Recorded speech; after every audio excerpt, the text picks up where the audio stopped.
Hai rafiki, mambo vipi? Naitwa Juliet Seba, ni daktari na mtafiti katika sekta ya afya Tanzania. Karibu ungane nami katika podcast hii ya Afya Rafiki kila siku ya Alhamis.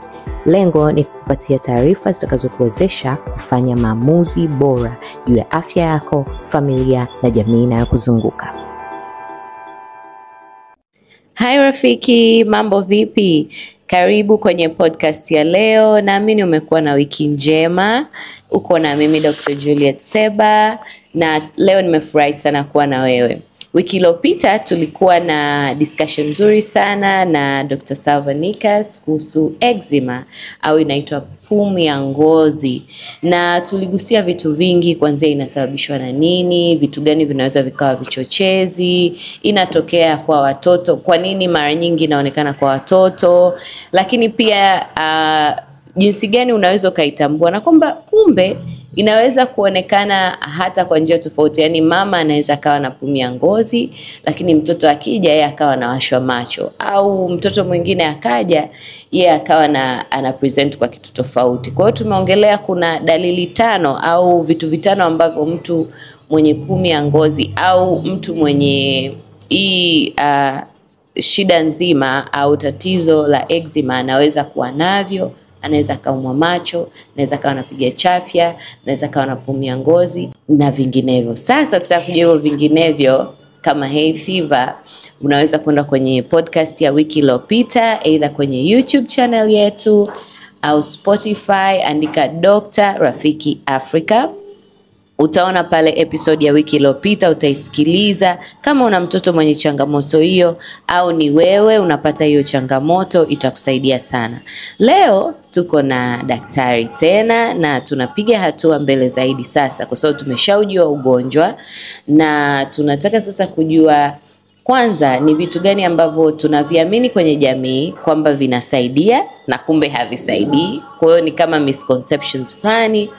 Lakini pia kitu cha pili tunataka kujua, tunataka kwenda kuongelea ni vitu gani sasa mtu modification gani afanye kwenye maisha yake ya kila siku ili kuhakikisha kwamba anaweza kuishi vizuri, kwa sababu ugonjwa hauponi. Anaweza kuishi vizuri na ugonjwa bila changamoto. Karibu sana. Mambo daktari? Poa, za kwako? Safi, unaendeleaje? Salama kabisa, tunamshukuru Mungu. Amen. I said tunafurahi sana kuwa na wewe tena wiki hii.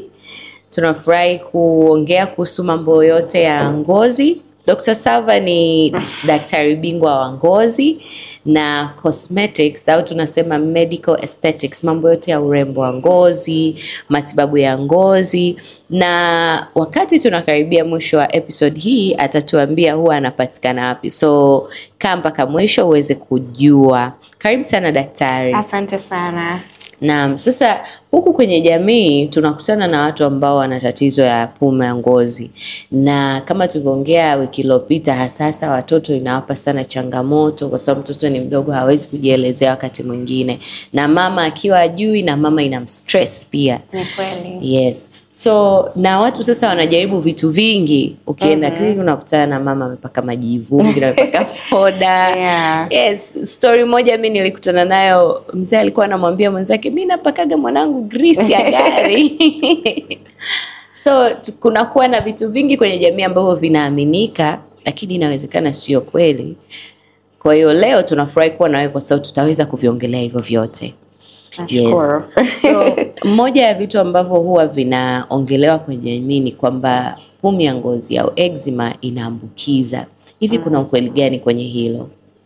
Sawa, asante sana Dr. Juliet. Sasa kwa kawaida pumu ya ngozi haiambukizi. Yaani mtu awe na pumu ya ngozi akacheza na mwenzake akamshika, haiambukizi kabisa. Kumbuka pumu ya ngozi inasababishana na ile kurithi, hereditary, genetic. So haihusiani kabisa na mtu akimshika mwenzake atambukiza. Kwa hiyo hapana. Hiyo ni myth ambayo sio sahihi. Haiambukizi kabisa. Na sisi hata wagonjwa wakija, watoto wakija na wazazi tunawaambia asiogope na shule aende, na awaambie kabisa kwamba ana pumu ya ngozi na haiambukizi. Kwa sababu tunapata hizo changamoto, unakuta mwingine anakwambia watoto wenzake wacheze naye, anaogopa majirani wanamkimbia, like watoto wa majirani wanakimbia sema usicheze na fulani, usicheze na mtoto wa fulani, utaambukiza. Kwa hiyo hii sio mapunye, sio mashilingi ambayo yanaambukiza na watu hawayaogopi. Kwa hiyo hii pumu ya ngozi haiambukizi kabisa. Nipende kutoa hofu kwa wazazi na wala wasijisikie kwamba mtoto wangu asicheze na mtu fulani. Hapana, haihusiani, haiambukizi. Kwa hiyo watoto wacheze na wao pia, kama ni mtu mzima, aende atoke, aende akale, aende restaurant, aende upepo beach, apunge, yani asiogope, haitoambukiza kabisa. Haiambukizi. Okay. Sasa hapo huwa pia kuna changamoto hiyo kwenye kuwatenga watu au kuwanyanyapaa watu wenye pumu ya ngozi. Watu wengine pia huwa wanaamini kwamba pumu ya ngozi inasababishwa na uchafu, au mtu kwamba sio msafi vya kutosha, labda haogi vizuri ndio maana ngozi yake iko vile. Hiyo huwa ikoje? Tunaipata pia sasa kwa adolescents au watu ambao wameshaanza kuvunja ungo na kubalee. Unakuta kweli alikuwa nayo akiwa mdogo, na kitu ambacho pia tunapendaga kuambia wazazi, mtoto akianza kujielewa, mwambie shida yake ni nini. Sawa, mapema, kwa sababu ya Mungu mengi, huwezi kuwepo labda mpaka mtoto anafika 30, anafika 20. Kwa hiyo akianza kujielewa, mwambie unajua wewe una shida ya pumu ya ngozi. Kwa hiyo ikija ikitokea chochote, ukaenda hospitali ukafanya nini, ukapata hali fulani, waambie wewe una shida ya pumu ya ngozi. Tunawaambia wazazi waambie watoto mapema. Ni vizuri kujua. Sasa hivi dunia imebadilika, utandawazi. Kwa hiyo hamna haja ya kuficha tena. Kwa hiyo mtoto unakuta yuko ni adolescent, sawa, miaka 16 pale, ameanza kubalee, ameanza kujielewa, kujitambua, anataka kuwa mzuri, anataka kuwa mrembo, apite mtaani watu wamuone. Ni kitu cha kawaida. Ni kitu cha kawaida. Kwa hiyo unakuta sasa, kumbuka nilisema hormones ni one of the factor inaweza ikafanya kichocheo cha pumu ya ngozi kuja juu, yani kuonekana. Kwa hiyo unakuta labda ndo ameanza siku zake, au ndo wakati wa siku, unakuta anaanza kujikuna, ukijumlisha labda ni wakati wa mvua zimeanza, yani mabadiliko ya tabia ya hali ya hewa. Kwa hiyo anakuja anajikuna, na sasa unajua sehemu ambazo pumu ya ngozi zinatokea ni kwenye shingo, kwenye sehemu za fold. Kwa hiyo hapa kwenye mikunjo ya mikono, hapa kwenye viganja,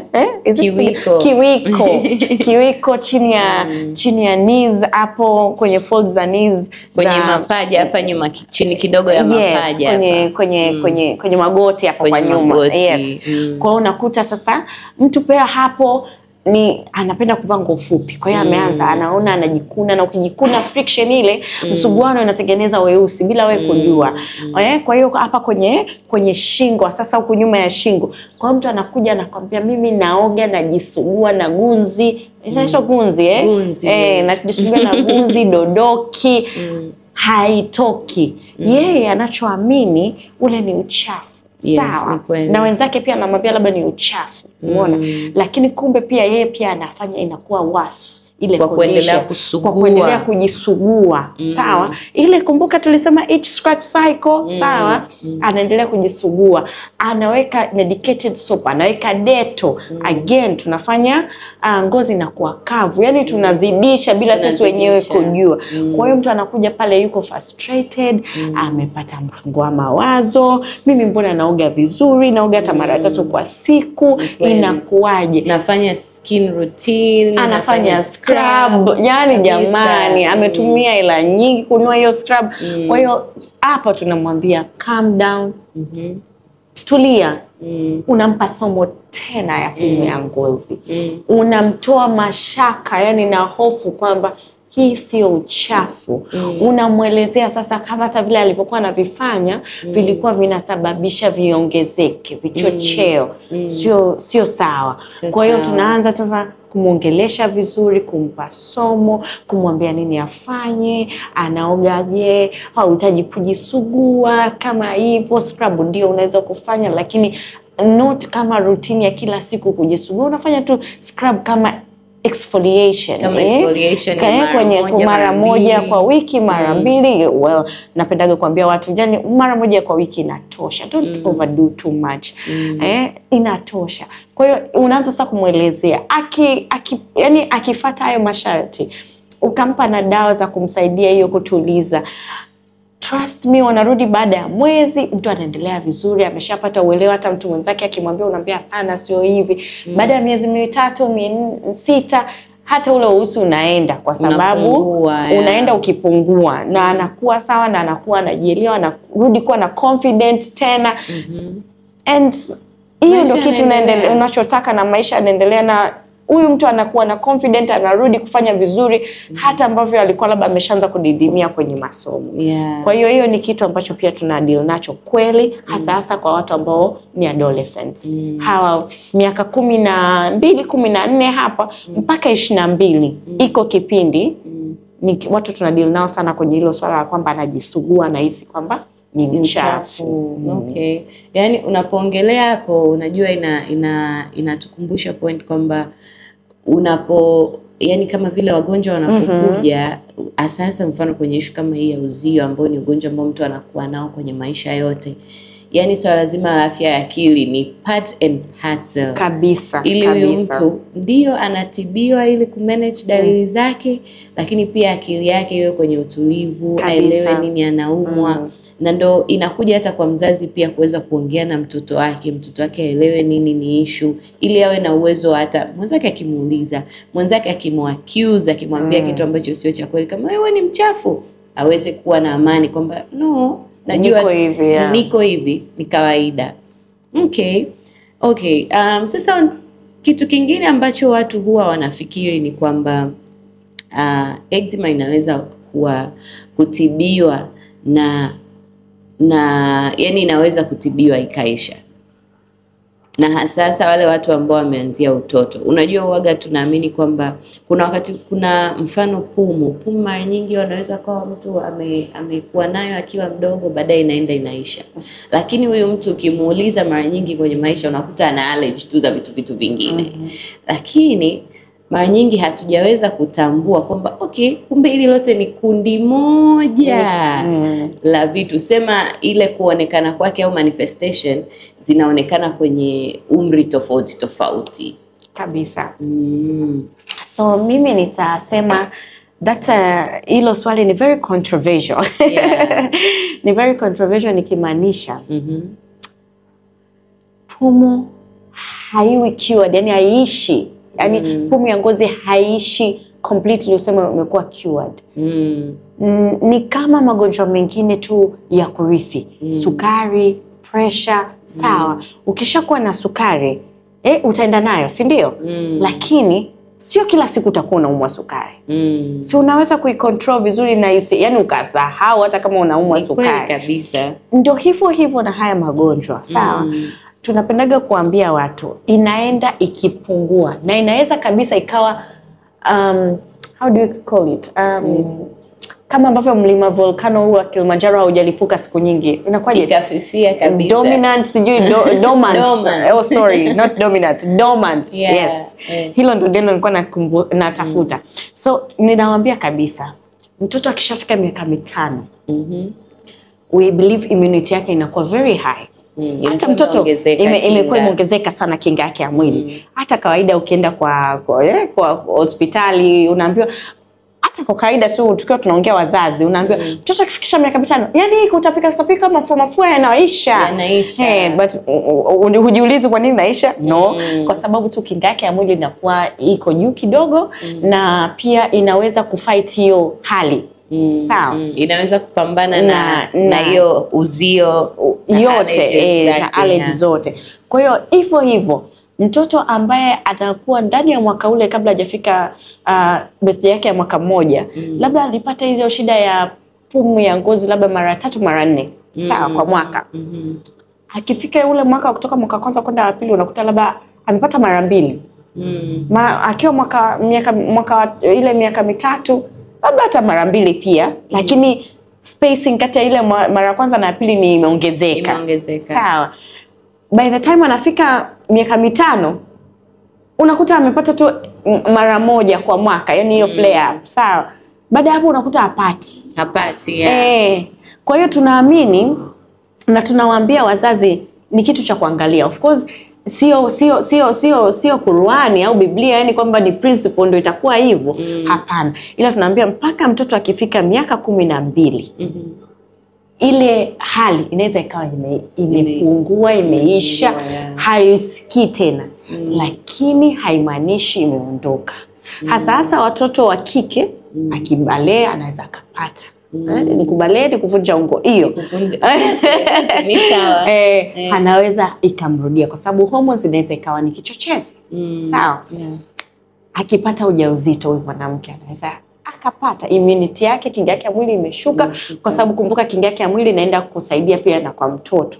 Kwa hiyo kinga yake ya mwili imeshuka. Akiwa ananyonyesha, akiwa anaanza kupata menopause, sawa? Hiyo hali inaweza, na akiwa na miaka 60 na kuendelea tunaona sana kinga ya mzee unajua inakuwa imeshuka. Kwa hiyo hii hali inaweza katokea. Vile vile kwa mwanaume, mtoto wa kiume tunamwambia hivyo. Kwa hiyo unakuta mtu alikuwa na shida hii ya pumu ikafika miaka 5 ikaisha kabisa, na hii ni vivid example kabisa tunaiona hospitali. Mzee anakuja sasa hivi ana miaka 64, 67. Anajikuna mwili mzima, ngozi imekuwa kavu, ngozi imekakamaa, nakwambia mimi ni kama mamba. Ngozi yangu sasa hivi haitabiriki, haikuwa hivi. Mbona hiyo nikienda tu shambani kidogo nikivuna mahindi na washwa. So unarudi unaanza sasa kumuuliza ulikuwa na hii hali ulikuwa mdogo. Mbona mimi sikumbuki kwanza? Lakini kama ndugu zangu waliniambia gani nilikuwa nasumbuliwa. Kwa unaambia sasa ndio imerudi. Ni hivi. Kwa hiyo haiendi ikiwa cured, lakini inakuwa controlled in a ways kwamba haikupi shida. Na kumbuka once in a while inaweza ika flare up kutokana na vichochezi mbalimbali. Kwa hiyo haiwi cured, lakini inaweza kuwa controlled. Na wewe ukaweza kuimudu vizuri, kuimili na kuimudu vizuri. Ndio. Lakini ikiwa na miaka 60 tunaanza kuona tofauti pale, anaweza kupata flare up. Na vile vitu nilivyosema kwamba hormones, menopause, kujifungua, kunyonyesha anaweza akapata kipindi hicho. Okay. Sasa hapa kwenye ngozi kavu pia kwenye jamii kuna msemo kwamba hawa watu wenye pumu ya ngozi au eczema kwamba mtoto akiwa vile mwache ngozi ipumue, yani ngozi ipate hewa. Hiyo imekaje kweli? Hilo ni swali gumu kweli, lakini sijui kupumua unamaanisha nini? Yani usimpake mafuta, mwache akae bila nguo. Sasa mtoto anawashwa joto, Well, hiyo ya kukaa bila nguo can be yes and no. Kwa sababu hujui itakuwa ni wakati gani wa climate change, mabadiliko ya hali ya hewa. Kama ni wakati wa joto ni sawa kabisa kumwacha na kaush, kumwacha apate hewa ni sawa kabisa. Sawa? Ikiwa wakati wa baridi si shauri kwa sababu tunaweza tukaanza kufanya mambo ya pneumonia, kifua, tunaweza tukaleta vitu vingine. Kuhusu kupaka mafuta, kuacha ngozi ipumue, si shauri kwa kweli kwa sababu ngozi ikiwa kavu ni kichochezi.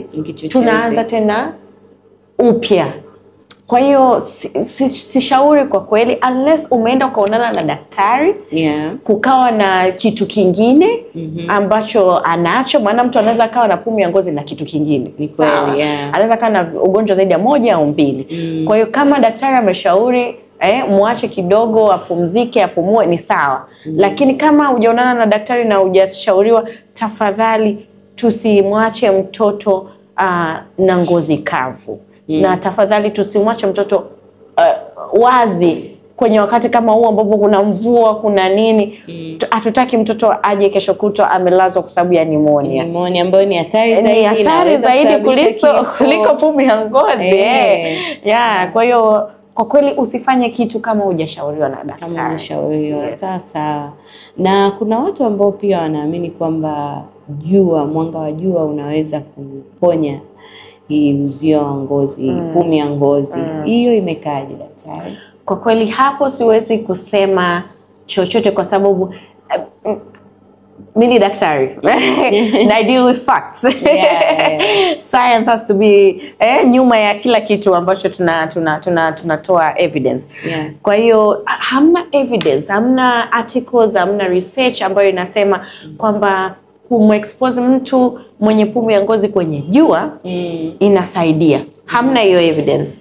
Ingekuwa ni migonjwa mingine kama vitiligo ambayo sijui kwa Kiswahili itakuwa nini, au ile ni ile ugonjwa ambao watu ni kama wameungua, sijui wamebabuka, ni ngozi inakosa rangi. Kwa hiyo wale watu wenye hiyo ugonjwa vitiligo, wale jua it's a protective factor. Ni kitu unaitaka. Ni kitu inawasaidia. Hasa lile jua la asubuhi kabla ya saa 4, lile kabla halijachachamaa.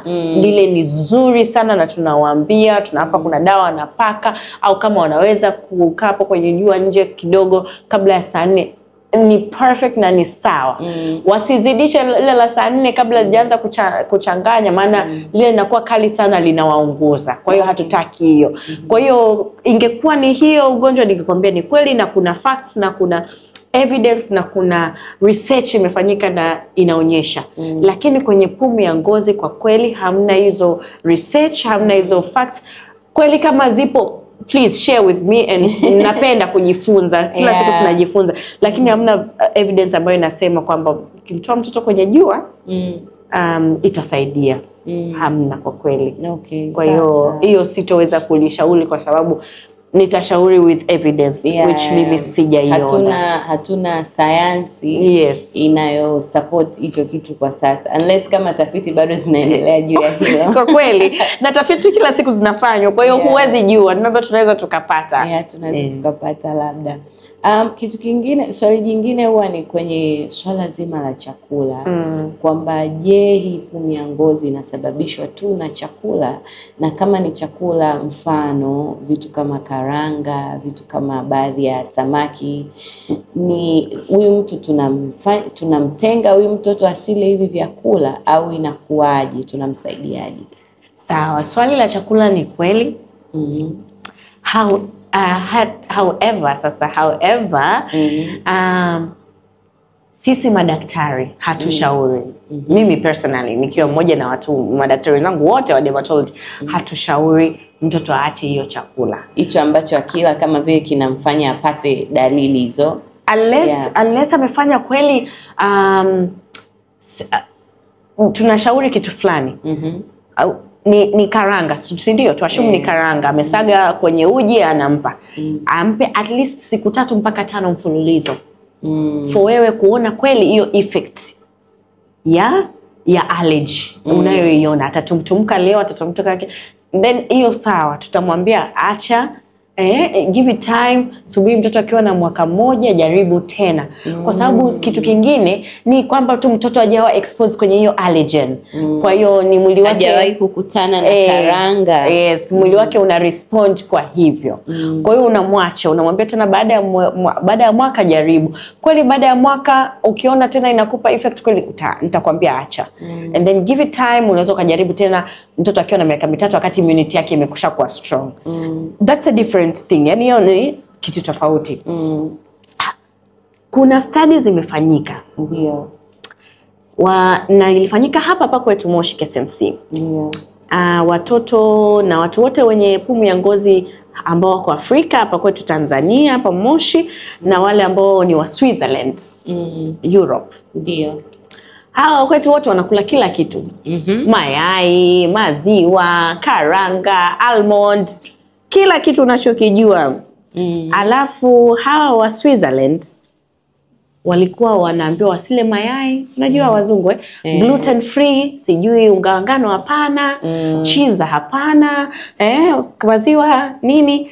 Wakaonyesha kwamba hawa wa Tanzania wetu hao ambao wanakula kila kitu, ndio by the time wanafika miaka 5, flare up ya eczema iko very low, ilikuwa 20%. Yani hawapati dalili za mara kwa mara. Yani 20% low, 20%.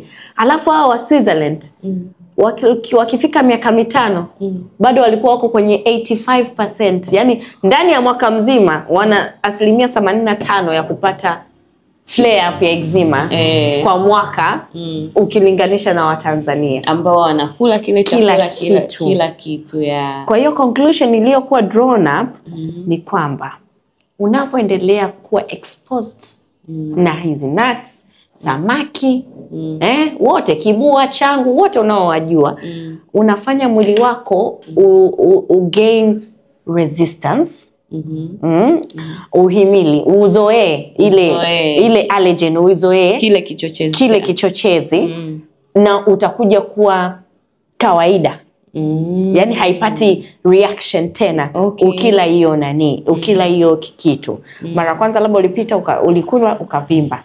Hii memory cells ambayo immunity yetu iko nayo, kinga yetu ya mwili ni nzuri sana. Itakumbuka hii allergen, nilikula hii nuts, nilikula hii karanga mwaka jana, leo nimeiona tena. Kwa hiyo sio kitu kibaya, sio kitu kigeni. Kwa hiyo haifanyi kuishambulia. Inakuwa tu ni kitu cha kawaida. Yes. Kwa hiyo huyu mtu ndio maana by the time anafika miaka 5 hata akila karanga hana shida. Lakini huyu mzungu ajala hii karanga maisha yake yote, hata akija kula na miaka 30 itamletea shida. Kwa hiyo sisi madaktari tunapenda kuwasema, naomba ule kila kitu. Unless kweli unapata reaction baya sana, unavimba, unafanya nini, kweli tutakwambia punguza, usitumie. Na tunapendaga kuwapa wazazi kidaftari fulani hivi wakija hapa kwetu KSMC ambacho ana rekodi. Leo nimempa karanga, uji wenye karanga, au leo nimempa maziwa, leo nimempa mayai, leo siku ya kwanza, kesho siku ya pili, kesho kutwa siku ya tatu, siku 5, na hamna shida, unatik. Haina shida, unaendelea na kitu kingine.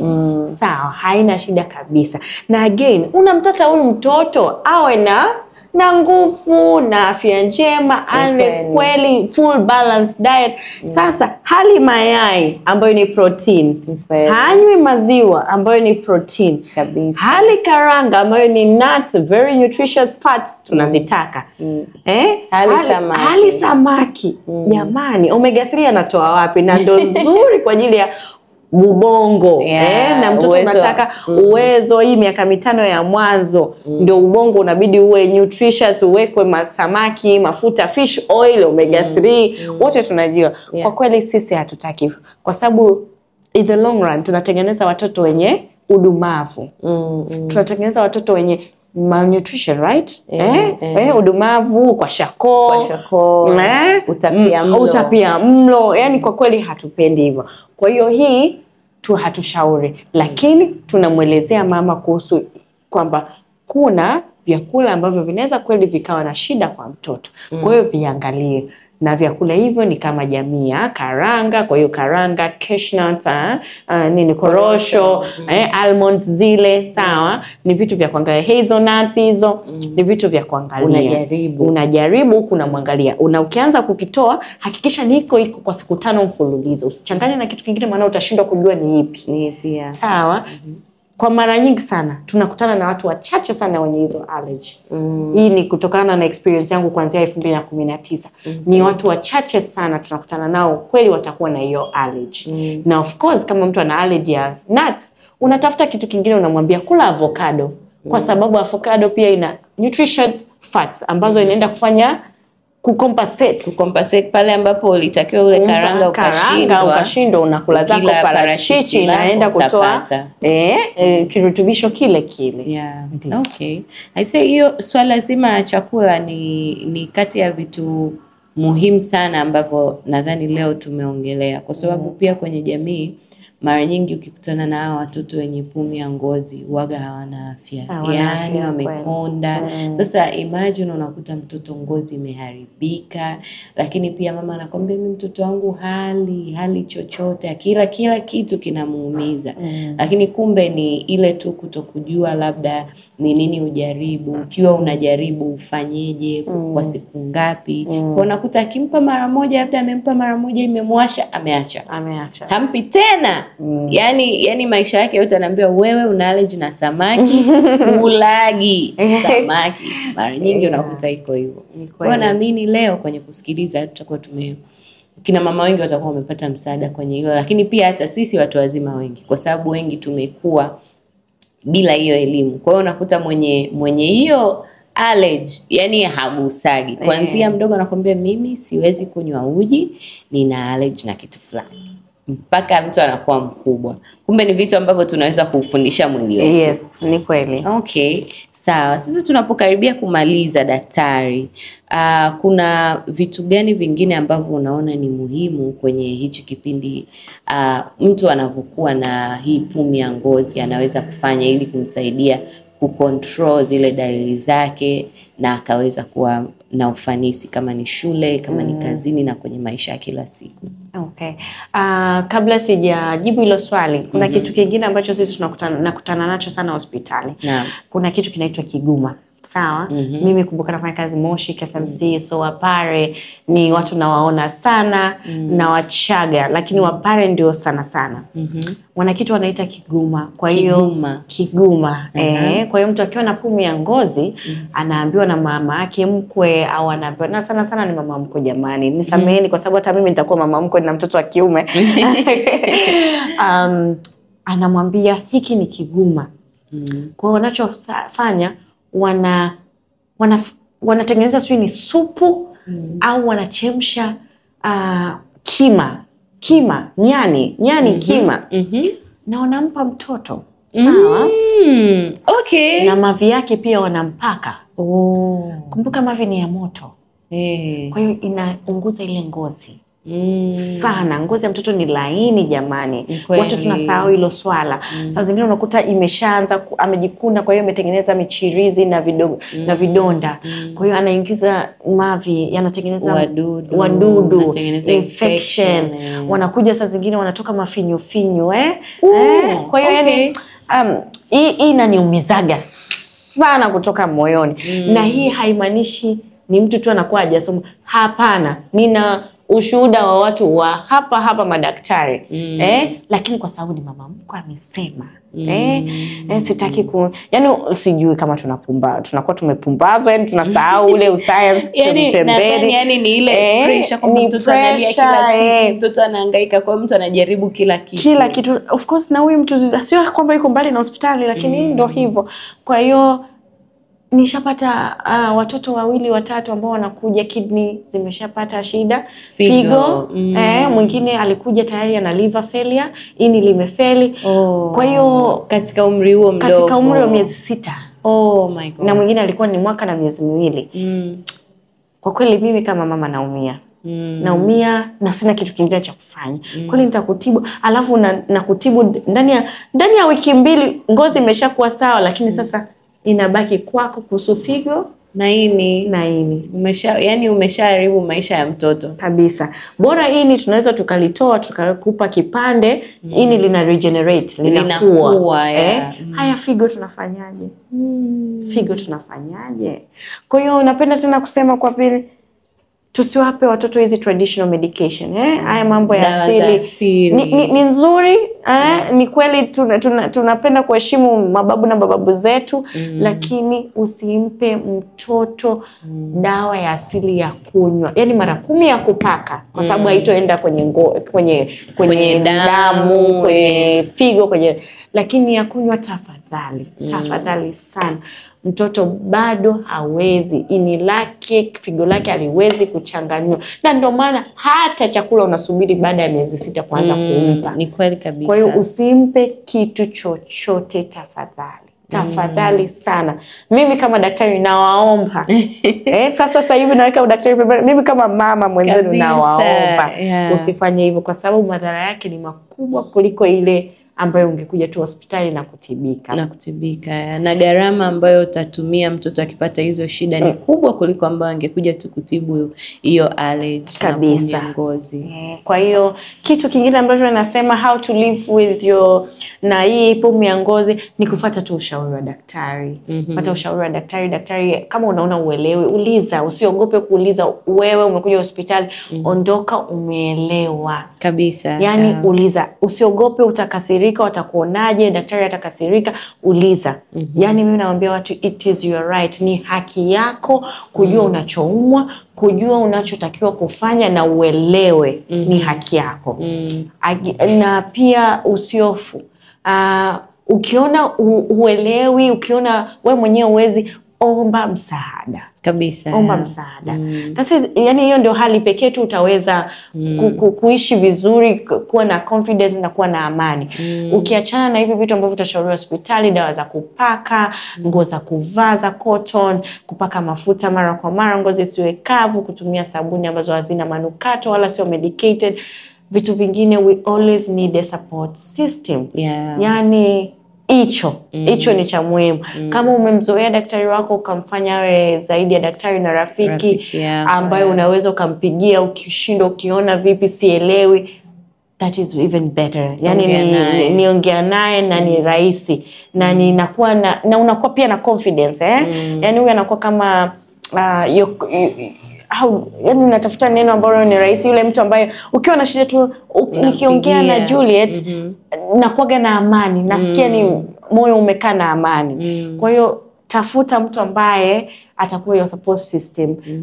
Daktari wako ambao utaweza kuongea naye na atakushauri na atakuwa sio mkali. Nisameni once in a while, na sisi tunakuwa kali na sisi ni binadamu ambaye unajua kabisa nikiongea naye hatakuwa mkali na atanishauri na. Kwa hiyo mimi napenda kusema kwamba support system is our biggest thing. Ukiachana na vitu ambavyo dawa na watu wengine wanakushauri, your support system. Please kuwa na mtu mmoja, wawili ambayo watakushauri, watasimama na wewe ukiwa unaumwa, watakuwa na wewe wakati wa hizo flare na hawatokujudge, hawatokunyanyapaa. I think that's the best thing. I think takeaway ni kwamba pumu ya ngozi sio tu ugonjwa wa kutibiwa na dawa na nini, lakini pia kwenye akili inaweza kuleta athari kubwa kwenye afya ya akili. Kwa hiyo pale ambapo unapata matibabu, ongea pia. Kama hauko sawa, unahitaji ushauri, ongea, omba ushauri. Kama unahisi kutokujiamini, ongea, omba msaada. Usiogope kuzungumza, hata vile ambavyo yani usiogope kuzungumza hisia zako. Kabisa. Kabisa. Msaada ndio kitu cha muhimu. Tuwe open kuomba msaada. Tuwe open kuomba msaada, yes. Okay, asante sana Dr. Salva. Sasa ningependa utuambie unapatikana wapi ukiwa Moshi, unapatikana wapi ukiwa Dar, in case watu wangependa kukupata. Karibu. Sawa. So napatikana Moshi KSMC, idara ya ngozi, Jumatatu mpaka Ijumaa, saa 2 mpaka saa 9:30 jioni. Pia Moshi naweza nikapatikana Veritas. Hii ni private clinic ambayo iko pale opposite kabisa na Maembe. Na hii ni kuanzia saa 9:30 mchana mpaka saa 12 jioni. Jumatatu mpaka Ijumaa. Napatikana Dar kila Jumamosi, Aesthetic Zone. Kliniki iko Masaki, opposite kabisa na ST campus ya Masaki. Jengo linaitwa R Square Building, ghorofa ya 4. Na ninapatikana Jumamosi saa 3 asubuhi mpaka saa 12 jioni. Asante sana. Lakini on top of that, Dr. Salva, tunajua unafanya procedures zile za urembo wa ngozi, vitu kama botox. Ningependa pia uambie watu unafanya hivyo. Sawa, okay. Mimi ni daktari kweli wa ngozi, na pia nilienda kusoma Marekani, medical aesthetic na cosmetic. So nafanya procedures, nafanya ushauri wa skincare routine. Kwa hiyo mtu hujui unaanzia wapi, please karibu uje unione. Reach out, hata Instagram natumia Salvanikas, and tunaweza tukaongea na nikakuschedule wapi nitakuona. Kwa hiyo nafanya skin consultation, just not skin, nafanya na nywele na kucha, skin, hair and nails.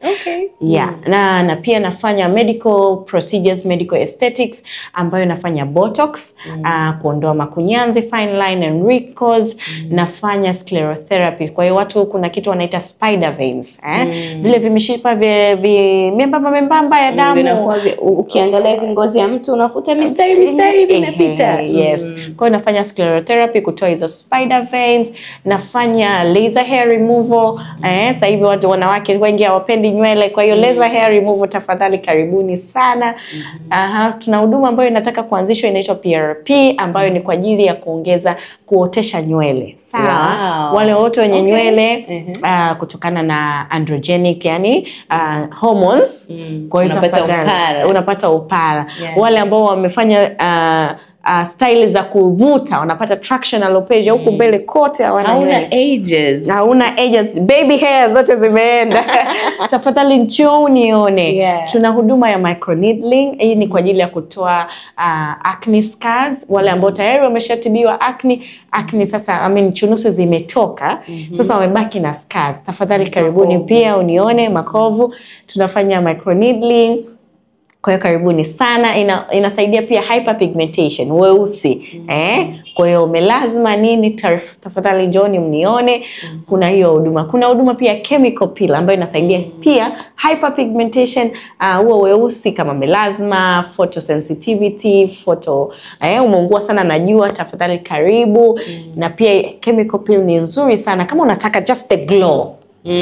Unataka tu kuglow inatoa ni muhimu sana anti-aging yote exfoliation. So karibuni sana, huduma ziko nyingi, na tukija pale pia tunaongea na ninajua kwa shida yako huduma gani itakufaa. So tutakucater, customize kutokana na shida yako. Karibuni sana. Na unajua kitu kizuri cha kuhudumiwa na daktari, unahudumiwa na mtaalamu. Mtu ambaye amesoma hicho kitu, anajua, yani sio tu anajua urembo, lakini anajua na afya ya ngozi yako. Kabisa. Yes. Asante sana Dr. Salva, tunafurahi sana kuwa na wewe leo. And we look forward kuwa na wewe kwenye session nyingine. Naamini rafiki zetu wanaotusikiliza watakuwa wamejifunza vitu vingi. Asante sana rafiki yetu ambao umekuwa na sisi kwenye episode ya leo, na tunakukaribisha kusikiliza episode iliyopita ambayo pia tulikuwa na Dr. Salva tukiongelea swala zima la pumu ya ngozi. Ukiingia YouTube, Spotify, Apple Podcast, ukiandika Dr. Rafiki Africa, utakuta episodes zote pale, utaweza kusikiliza.